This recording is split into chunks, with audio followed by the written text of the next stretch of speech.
What's up, language leaders? Welcome back to the channel where we're all about helping you love, learn, and live a new language and culture, because today we are talking about 10 things that I adore about living here in Mexico.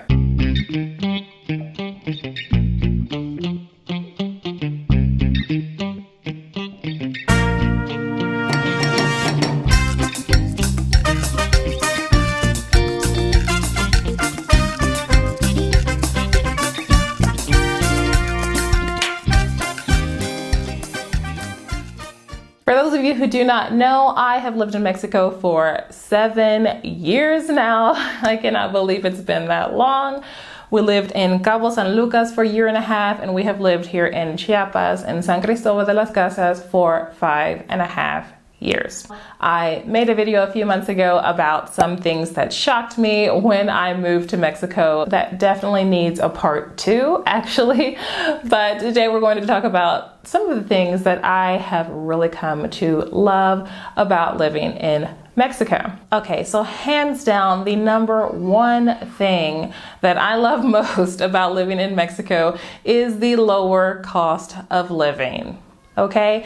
If you're coming from a country that's more developed than Mexico is, it's almost a given that you're going to spend less.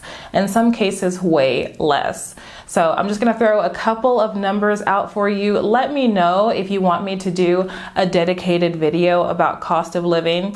Now, this is very specific to where I live. Keep in mind that Chiapas, the state of Chiapas, is one of the least expensive in the entire country. So your numbers may be quite a bit different depending on where you've chosen to live. However, there are some factors that are always going to play a role that will be within your control regardless of where you live. And this is to live in an area that's not touristy. Okay, if you live in an area where you're surrounded by expats and English-speaking people, if you don't speak Spanish, then that may be more comfortable for you, I understand.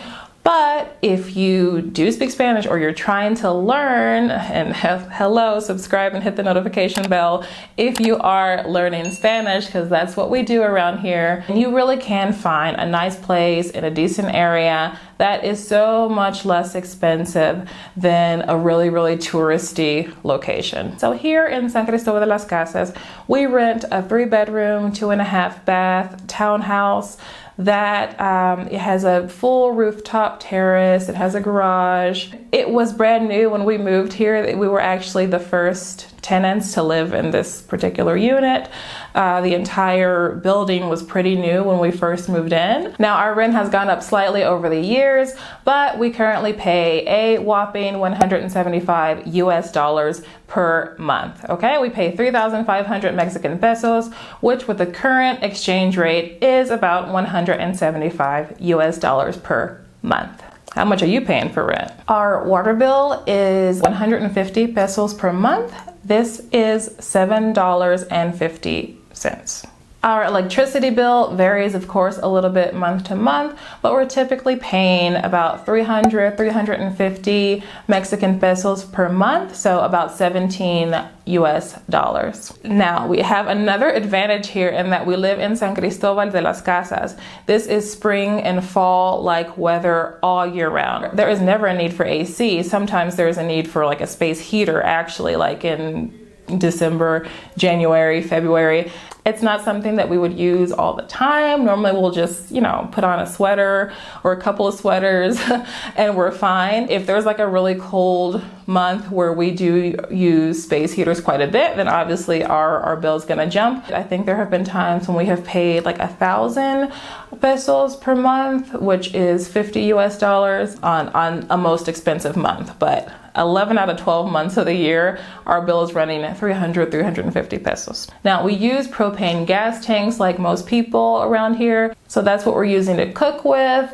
That is heating our water heater, powering our dryer, and we are cooking all the time. And each gas tank runs currently around 500 pesos per month. So that is $25 US per month. We obviously have many other expenses beyond that. And again, let me know if you want me to do a video about cost of living, but this is giving you an idea that you can spend a lot less in Mexico. Second thing that I love about living in Mexico are the people.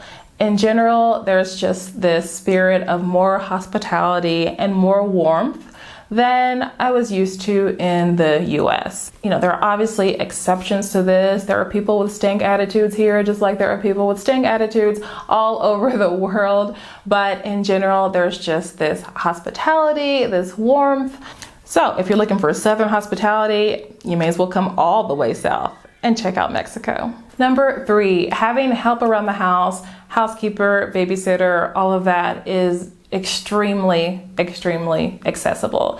We never could have afforded housekeeping in the US. We have had the same housekeeper the entire time that we've been here in Chiapas, so we've obviously given her raises many times. Unfortunately, here in Mexico, housekeepers are often not paid well at all. They'll be paid minimum wage, or in many cases, here in Chiapas at least, less than the minimum wage.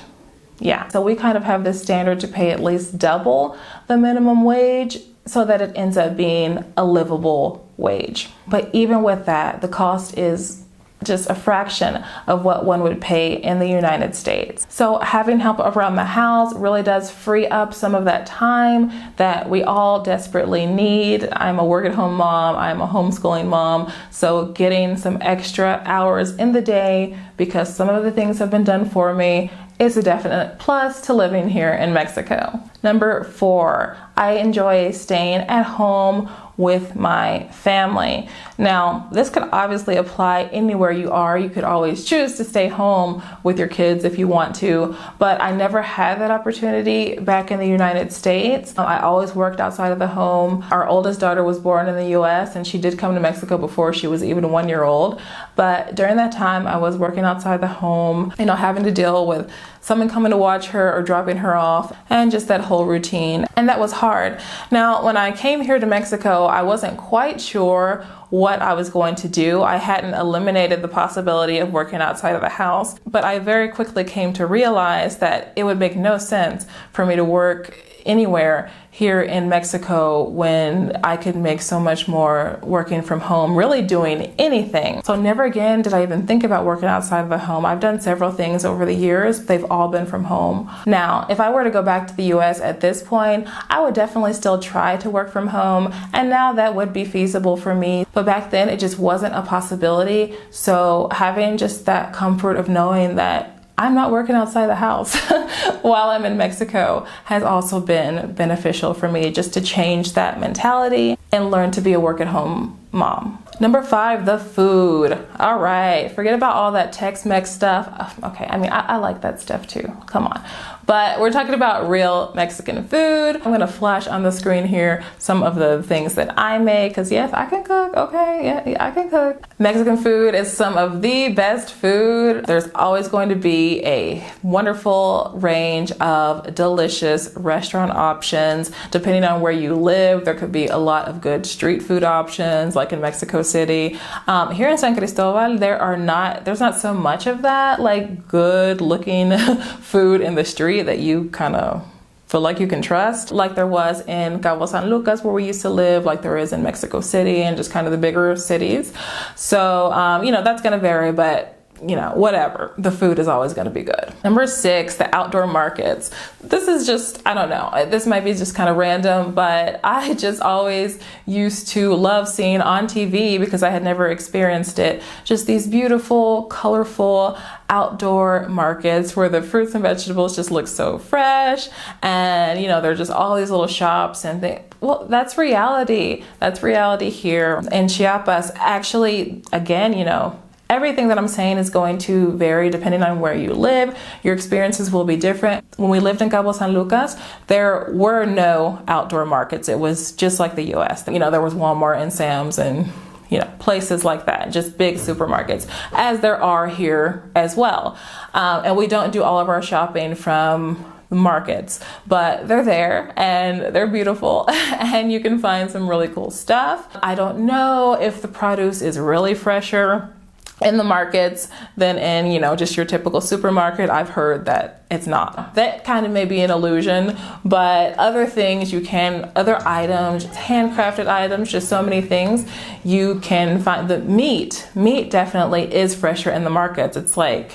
It's fresh, okay? It's much fresher than the meat that you will find in your Walmart, Chedraui, Soriana, and all of those supermarkets.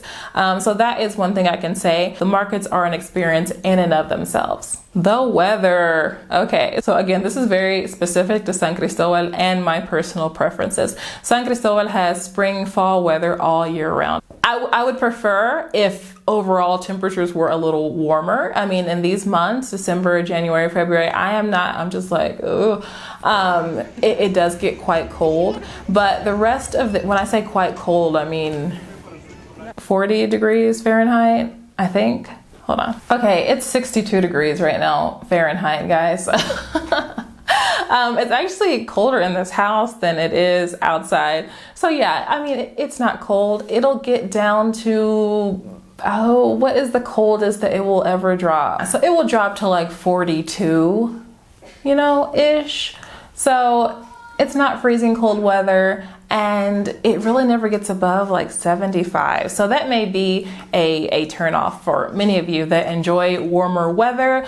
But if we want to hit the beach, we drive 3 hours down to where my in-laws live, and it's very hot and it's very perfect for beach life. So on a day-to-day basis, I love not being hot. This is something that I did not enjoy in Cabo San Lucas.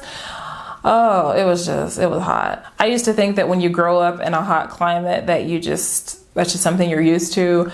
But no, I mean, all of our friends from there are just like, I can't stand it. It's so hot.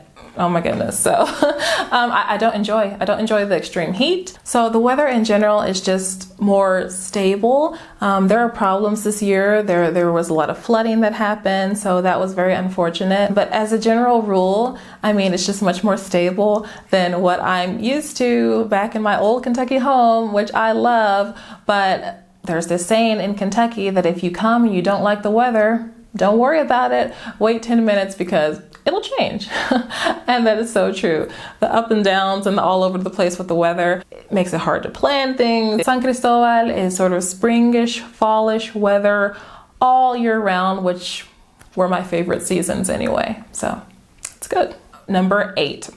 I think I'm on number 8. If I've messed up these numbers, I'm so sorry. But the medical care. Now, obviously I could do just a whole series about medical care, but just in general, we have felt as a family a high quality of medical care at a fraction of US price, okay? You go to the doctor spends time with you, the doctor talks to you, the doctor knows you, remembers personal things about your life the next time you go back, okay? There's just this familiarity, there's just this relaxed environment, okay? It's just so much more relaxed. It's not like the sit down, you have 2 minutes to tell me what's been going on and I'm gonna prescribe something and you're out the door, okay? This is how I always felt in the US, like I need to talk as fast as possible because if not, I'm like gonna get kicked out before I even get a chance to explain what's going on. This is not applied to all doctors, of course, but there is just in general this rush thing in the US. It is not like that here in Mexico. And I mean, we're talking about real doctors who are just as busy. Their waiting rooms are just as full. They studied just as hard in the same amount of years and possess the same amount of knowledge and experience as a US doctor. It's simply a different environment, a slower pace, and a much more personalized experience. We have experienced a very high quality of medical care from just the day-to-day things to giving birth here in Mexico. I had my second daughter here in Mexico. I can do a birth story if you all want about what it's like to give birth in Mexico. Let me know. We'll talk about it. My husband had an extreme case of salmonella and stomach ulcers, and we experienced really high quality of care with that situation as well. We have been very satisfied with the medical care that we have received here in Mexico. Now, we always go to private doctors, private hospitals. We've not used the public system except for vaccines for our kids and things that are just public in nature. Like for your kids to get their vaccines, that's not done at the pediatrician's office like it is in the US. It's done like at a health department type of thing. So those have kind of been the only circumstances where we've used the public health system. Now, you do not need insurance for everything. We do have health insurance now, but we've never actually actively used it because we've never reached the deductible. And just your typical visits are going to be out of pocket anyway, whether you have health insurance or not, just typically. All right, so to go to a specialist, the ophthalmologist or a cardiologist, I see a cardiologist, those visits normally run us 600 to more expensive in 700 pesos per visit, so $35 per visit. That's not like a co-pay or anything. That's just without insurance at all. You're going to pay out of pocket for a lot of things, even if you do have insurance, but I don't suggest that anyone not have insurance. That's not what I'm trying to say. And like I said, we do have health insurance now. We've had health insurance for a couple of years, and that gives us peace of mind in case there is any major emergency or hospitalization that lasts many days. But just to give you an idea, all four of us, because we're now a family of four, just having regular visits and checkups and seeing specialists when necessary. And even the years were like, when I had my second child, I did not have insurance. I mean, everything was out of pocket. But even so, if we combine that entire year of medical expenses, it may have been about what I was paying just for my insurance premium in the US. Just for that alone. All right, so good quality, low cost medical care, major plus. Number 9, a simpler, less materialistic, just overall mindset. We personally have always tried to maintain that sort of a mindset. Of course, this is going to vary from family to family, person to person, but just the overall spirit that one often feels here in Mexico is one of a simpler, less materialistic lifestyle, very family focused. Work is kind of in its place, work here and then life over here. Like the two don't have to interact. And that's refreshing because that's how we like to live as well. Number 10, it's kind of small, but it's something that I personally appreciate, and that's the entrepreneurial spirit in Mexico. Unfortunately, since wages are very low, there are a lot of people who, will just go out and start some sort of business, whether that's selling food or selling handcrafted items or something. So there's just this overall mindset of, okay, what do I do to support my family? And that can just go so far beyond a regular 9-to-5 type of position. Even in the case like of my husband, who owns a small business here in Mexico, a local repair shop, even establishing that and all of I'm trying to think of how to say trámites in English, just procedures, just the legal procedures to establish a business. I just feel like it was so much more straightforward and easier and faster than it may have been in the US. So that was a definite plus as well. Now, my husband is Mexican, so I am not referring to it's super easy to come and establish a business here in Mexico as a foreigner. That is not my area of expertise at all. So look elsewhere if you are needing information about that. All right, guys, that's all I have for you today. Keep in mind, once again, that these are based on our personal experiences. If you have been contemplating moving abroad, moving to Mexico, moving to another place, I encourage you to explore. Even if you decide against making a permanent move, the experiences that you'll take back with you will be invaluable. If you live in Mexico or another Spanish-speaking country, or you're thinking about moving, you need to learn Spanish, okay? Some of the things that I've mentioned on this list today are only possible to the degree that they are possible Because I speak Spanish, okay? I don't get hustled at the markets very much anymore, or if I do, that gets shut down really fast as soon as I open my mouth. They're like, oh, she's one of us. Cost of living, you're almost always gonna find better deals when you can deal with things in Spanish and you can deal with people in Spanish. Your experiences, both personally and professionally, medical care, everything is always going to be superior when you can communicate in Spanish. So if you are learning Spanish or interested in learning Spanish, I invite you to download my free Spanish Fluency Blueprint. This is a study guide that I use myself to learn other languages. I will link to that below. And if you want to read the article about these 10 things that I've mentioned, then head over to my blog at ericaraylanguage.com. Like this video, guys, if you have enjoyed it. Subscribe for weekly videos about language, Spanish, and Mexico. And I will see you next time. Hasta la próxima, amigos.